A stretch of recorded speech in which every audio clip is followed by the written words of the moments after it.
A young man called his parents from a dark rural road. His car was stuck. He was frustrated, but he was alive. He told them he needed help. His parents got in their car and drove out to find him. For a while, this did not sound like a tragedy. It sounded like a mistake, a wrong turn, a vehicle in a ditch, a son calling home because he needed his parents. Then the call went silent, and Brandon Swanson was never seen again. Brandon Victor Swanson was 19 years old. He was from Marshall, Minnesota. He was a college student, and in May 2008, he was at the end of a school semester, a moment that should have felt ordinary, young, and temporary. But the night of May 13th into the morning of May 14th became the beginning of a mystery that has lasted for years. Brandon had been out with friends. Afterward, he began driving home. Somewhere in the early morning darkness, his car went off the road and became stuck in a ditch. Public case summaries say Brandon disappeared on May 14, 2008, from the Marshall, Minnesota area, and he was 19 years old at the time. At first, the problem seemed solvable. Brandon was not calling to say he had been attacked. He was not calling from an unknown city. He was not calling days after disappearing. He was calling in the moment. He told his parents his car was stuck. He believed he knew where he was. His parents believed they could find him. That belief is what makes the case so painful, because everyone thought the problem was location. If they could just find the right road, the right intersection, the right lights in the distance, they would bring him home. Brandon thought he was near Lind, Minnesota. His parents drove through the area, looking for him. They stayed on the phone. They tried to match what Brandon was seeing with what they were seeing, but nothing lined up. He could not see their headlights. They could not see his. They called out. They drove. They searched, but the night kept separating them. That is one of the most terrifying parts of rural darkness. Distance becomes deceptive. A light that looks close may be miles away. A road that feels familiar may be the wrong road entirely. A person can believe they know exactly where they are and still be dangerously wrong. Brandon eventually left his car. That decision changed everything. Inside the car, he was stranded. Outside the car, he was exposed. He began walking toward what he believed were lights. He stayed on the phone with his father as he walked. This image is what keeps the case alive in people's minds. A young man moving through dark farmland. His parents somewhere nearby, but not near enough. A phone line connecting them. A voice in the darkness. For a while, Brandon was both missing and not missing. He was physically lost, but emotionally present. His parents could hear him. They could speak to him. They could imagine that the next turn would reveal him standing by the road. Then, according to widely reported accounts, Brandon suddenly said something like, "Oh shit," and the call ended. That moment is the center of the entire case. Not the ditch, not the wrong location, not even the search afterward. The moment is the final sound. Because final words are different from other clues. They make people imagine an immediate cause. A fall, a riverbank, a fence, an animal, person, a hole in the ground. Something sudden enough to make him react. Something serious enough that he never called again. After the call ended, his parents kept searching. They called back. They looked for him, but Brandon did not answer. He did not appear on the road. He did not make it to the town lights. By morning, what had started as a stuck car became a missing person case. Then came a discovery that changed the understanding of the whole night. Brandon's car was not found where he thought it was. It was found near Porter,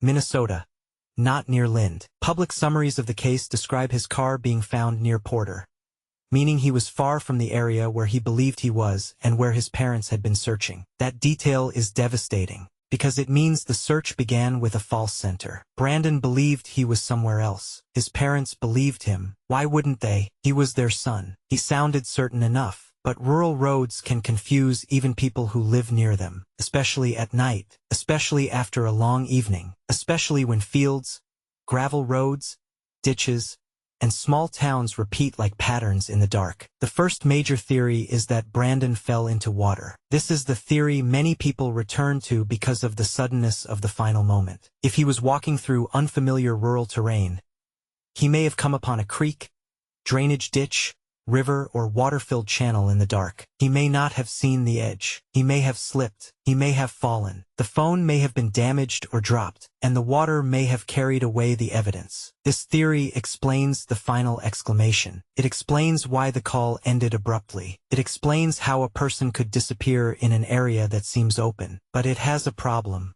Searchers looked. Waterways were examined, and no confirmed body was recovered. That does not make the theory impossible. Water can move remains. Mud can conceal evidence. Search conditions can be imperfect. But the absence of a confirmed discovery keeps the theory from becoming an answer. The second theory is that Brandon became injured somewhere on land. Rural farmland is not as simple as it looks. From a distance, a field can look open, but on foot, in the dark, it can be full of hazards. Ditches, fences, culverts, uneven ground, abandoned equipment, tall vegetation. A person walking without clear light can fall, twist an ankle, hit their head, or become trapped. If Brandon was hurt badly enough, he may not have been able to call again. This theory feels painfully realistic. No criminal mastermind, no secret meeting, no stranger hiding in the dark. Just bad directions, bad luck, and dangerous terrain. But again, the question is, where? Where did he fall? Where did the phone end? Where did his trail disappear? Searches covered large areas. Still, no confirmed trace brought him home. The third theory is that Brandon walked much farther than anyone realized. People in distress can cover surprising distance. Adrenaline changes the body. Confusion changes direction. A person walking toward lights may not be walking toward a town at all. Those lights could be a farm, a road, a radio tower, a building much farther away than it appears. If Brandon kept moving, searchers may have focused too close to the car, or too close to the assumed route. He may have turned without realizing it. He may have crossed into land not searched early enough. He may have entered an area that looked unlikely from the road. This theory explains why the car was found but Brandon was not. It also explains why the case is so difficult. Because when a person is walking in darkness, their possible path expands with every minute. The fourth theory is foul play. This theory is more speculative, but it exists because of the abrupt ending. Could Brandon have encountered someone?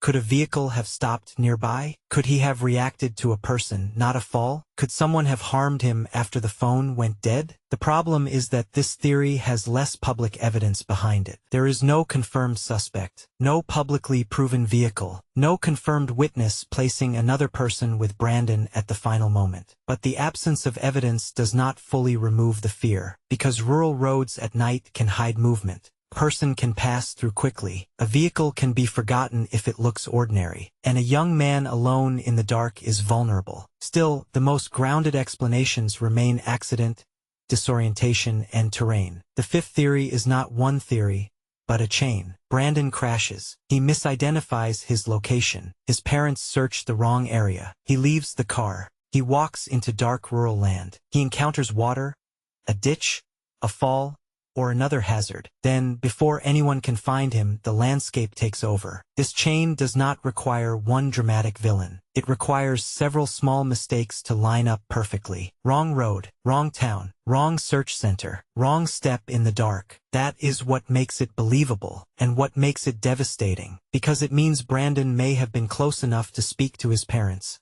but too far away to be saved. The search for Brandon became enormous in emotional weight. People searched fields, roadsides, ditches, waterways, farm properties, but he was not found. That is the part of the case that feels almost impossible. How can someone vanish from farmland? How can open land hide a body for years? But open land is not empty land. It has grass high enough to conceal, water deep enough to take, mud soft enough to bury, culverts large enough to hide, seasonal changes strong enough to erase, and private property that can make search patterns complicated. The land may look simple on a map, but on foot, in darkness, it becomes a maze. Brandon's disappearance also had a larger impact. His case became connected to changes in how Minnesota responds to missing adult reports. Minnesota Public Radio reported that his disappearance helped spark changes in missing adult response, commonly associated with Brandon's Law. That matters because one of the hardest parts of missing adult cases is the early response. Adults are legally allowed to leave.